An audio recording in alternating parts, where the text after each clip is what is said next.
नया साल और एक नई शुरुआत, पर बीते हुए साल की खूबसूरत यादें हमेशा।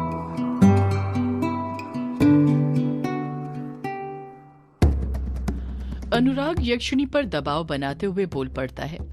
मेरे सवालों का जवाब दो यक्षिणी, बोलो, तुम मुझे अभी मेरे बचपन की याद क्यों नहीं लौटा सकती हो? अनुराग के सवाल सुनकर यक्षिणी मन ही मन सोचने लग जाती है। अब मैं लेखक बाबू को कैसे बताऊं कि क्यों मैं उन्हें अभी उनके बचपन की यादें नहीं लौटा सकती हूँ? कैसे बताऊं उन्हें कि उनकी बचपन की यादों में एक याद वो भी है जिसमें मैं उनके पिता बृजेश्वर का शिकार कर रही हूँ, अपने इन्हीं हाथों से उनका दिल निकाल कर खा रही हूँ। यक्षिणी पुरानी यादों के बारे में याद करते हुए मन ही मन बड़बड़ाती है। उस रात जब मैं बृजेश्वर को अपना शिकार बना रही थी तो लेखक बाबू पूरी तरह बेहोश नहीं हुए थे। उनके हाथों की उंगलियों में हलचल हो रही थी, उनकी आंखें हल्की सी खुली हुई थी और ये मैंने देख लिया था। इसलिए बृजेश्वर को शिकार बनाने के बाद लेखक बाबू से मैंने उनकी आखिरी वाली याद भी छीन ली थी और उसी आंसू के अंदर वो यादें कैद कर ली थी जिसमें बाकी की यादें कैद थी। अनुराग बार बार अपना सवाल दोहराए जा रहा था, पर यक्षिणी थी कि अपने में ही खोई हुई थी। यक्षिणी फिर मन में सोचती है, नहीं नहीं, अभी मैं लेखक बाबू को उनके बचपन की यादें नहीं लौटा सकती हूँ। अभी हमारा रिश्ता इतना भी मजबूत नहीं हुआ है कि वो मेरी मजबूरी को समझ सके। लेखक बाबू अभी नहीं समझ पाएंगे कि वो सब मैंने जानबूझकर नहीं किया था। वो मेरे अंदर की डायन थी और जब मैं डायन बनती हूँ तो मेरा खुद पर कोई काबू नहीं रहता है। मुझे खुद पता नहीं रहता है कि मैं क्या कर रही हूँ।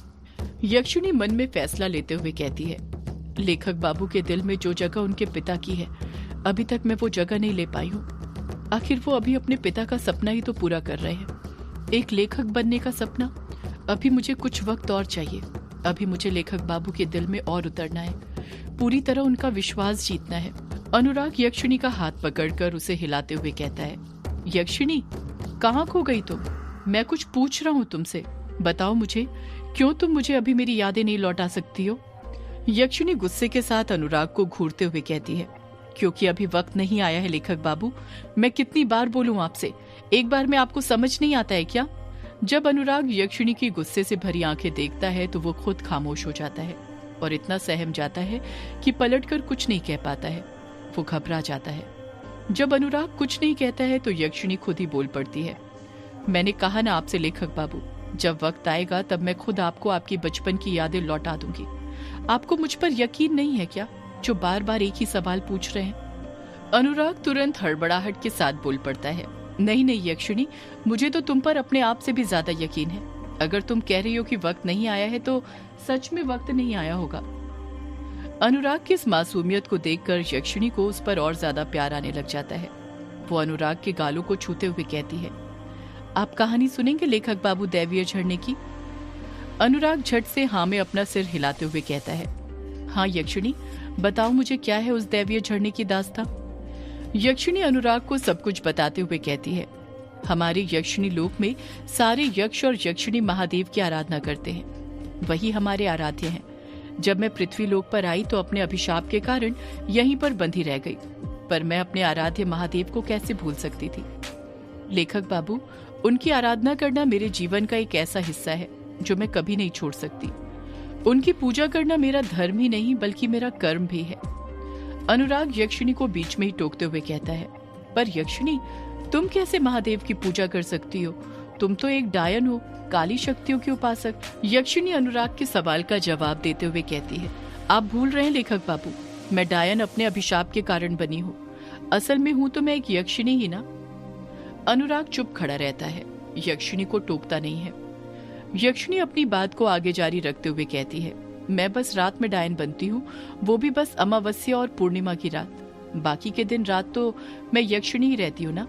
तो फिर मैं अपने आराध्य की आराधना करना कैसे भूल सकती हूँ?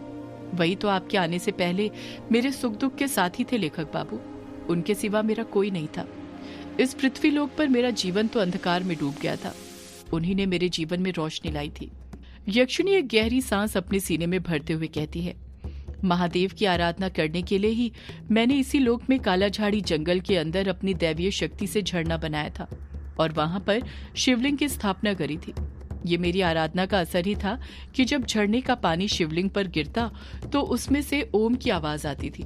ऐसा लगता था मानो महादेव मेरी पूजा भक्ति से प्रसन्न हो गए हों। मैं दिन रात वहीं पर बैठकर पूजा अर्चना किया करती थी। वही मेरा सदियों से ठिकाना बन गया था। मेरा ठिकाना बदलता था भी तो सिर्फ अमावस्या और पूर्णिमा की रात पर एक दिन। इतना कहकर यक्षिणी खामोश हो जाती है। अनुराग तुरंत हड़बड़ाहट के साथ यक्षिणी से पूछता है, पर एक दिन क्या यक्षिणी? यक्षिणी पुरानी यादों को याद करते हुए कहती है, एक बार जब मैं अमावस्या का शिकार करने के बाद अगली सुबह वहां पर गई तो मैंने देखा वहां उस झरने के पास एक पुजारी बैठकर महादेव की आराधना कर रहा था।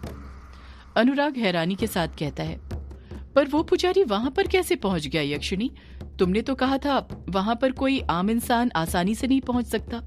उस तक पहुंचने के लिए उस जादुई अपराजिता के पेड़ का सामना करना पड़ता है, जो शिवलिंग को सुरक्षित रखने का काम करता है।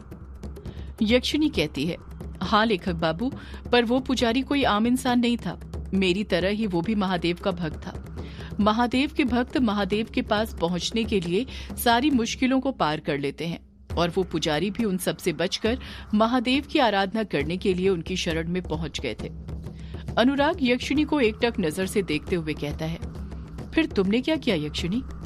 यक्षिणी जवाब देती है, मैं क्या करती लेखक बाबू, महादेव सिर्फ मेरे थोड़ी हैं, वो तो सबके हैं, उन पर सबका हक है।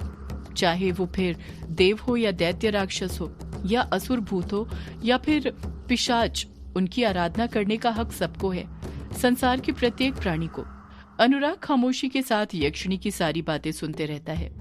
यक्षिणी आगे कहती है, वो पुजारी हर दिन भोर के वक्त वहां पर आ जाते और महादेव की पूजा अर्चना करते रहते और फिर आराधना करने के बाद चले जाते। ये सिलसिला यहीं खत्म नहीं हुआ लेखक बाबू, बल्कि सालों साल चलते रहा। उन पुजारी ने उस झरने के बारे में बस अपनी आने वाली पीढ़ी को बताया और किसी को नहीं। जैसे वो भी जानते हो कि वो झरना दैवीय है, उसके बारे में सबको बताना ठीक नहीं। यक्षिणी चुप हो जाती है। अनुराग तुरंत बोल पड़ता है, फिर क्या हुआ यक्षिणी? यक्षिणी कहती है, पीढ़ी दर पीढ़ी ये सिलसिला चलते रहा लेखक बाबू। उस पुजारी ने झरने के बारे में अपनी पीढ़ी को बताया और उनकी पीढ़ी ने अपनी आने वाली पीढ़ी को। वो हर दिन भोर के वक्त आते और सूर्योदय के बाद चले जाते। जब वो पुजारी महादेव की आराधना करते थे तो उस आराधना में मैं भी उन्हीं के साथ बैठे रहती, पर वो मुझे कभी देख नहीं पाते। अनुराग हैरानी के साथ यक्षिणी से पूछता है, तुम्हें नहीं देख पाते, पर क्यों यक्षिणी? यक्षिणी बड़े प्यार से कहती है, क्योंकि लेखक बाबू, यक्षिणी को हर कोई नहीं देख सकता। यक्षिणी उसी को दिखती है जिसके सामने यक्षिणी खुद आना चाहती हो, जैसे कि आप लेखक बाबू। अनुराग कुछ नहीं कहता, बस एकटक यक्षिणी को देखते रहता है और उसकी सारी बातें सुनते रहता है। यक्षिणी आगे कहती है, एक और कारण था जिस वजह से वो पुजारी मुझे नहीं देख पाते थे, और वो ये था कि वो पुजारी महादेव की आराधना में इतने लीन होते कि उनका ध्यान सिर्फ शिवलिंग पर होता था, जिस कारण उनका आसपास की चीजों पर ध्यान ही नहीं जाता था। मैं तो सदियों से वहीं पर आराधना कर रही हूँ लेखक बाबू, और अब तक करती आ रही हूँ। मैं वहीं पर अपनी शक्ति पूर्णी गठित करने जाती हूँ हर दिन। यक्षिणी अनुराग को झरने से जुड़ी और भी बातें बताने लग जाती है कि किस तरह पुजारियों का वहां पर आने का काफिला बढ़ते जा रहा था और किस तरह उनमें भी झगड़े होने लग गए थे, वो गुटों में बंटने लग गए थे। यक्षिणी अनुराग को आगे की दास्तां सुनाते हुए कहती है, लेखक बाबू, एक वही जगह पूरे मेहंदी पथार में बची है जो सबसे ज्यादा दैवीय है, जहाँ पर बैठकर महादेव की आराधना करने से महादेव जल्द प्रसन्न होते हैं।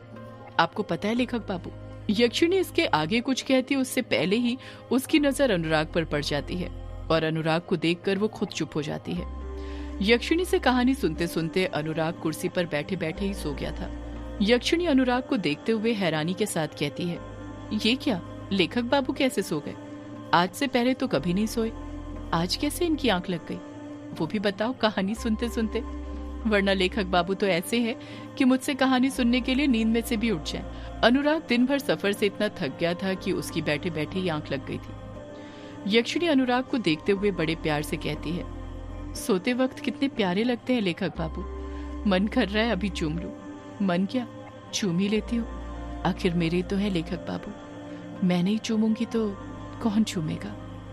इतना कहकर यक्षिणी अपने लब अनुराग के माथे के पास ले जाती है और उसे धीरे से चूम लेती है।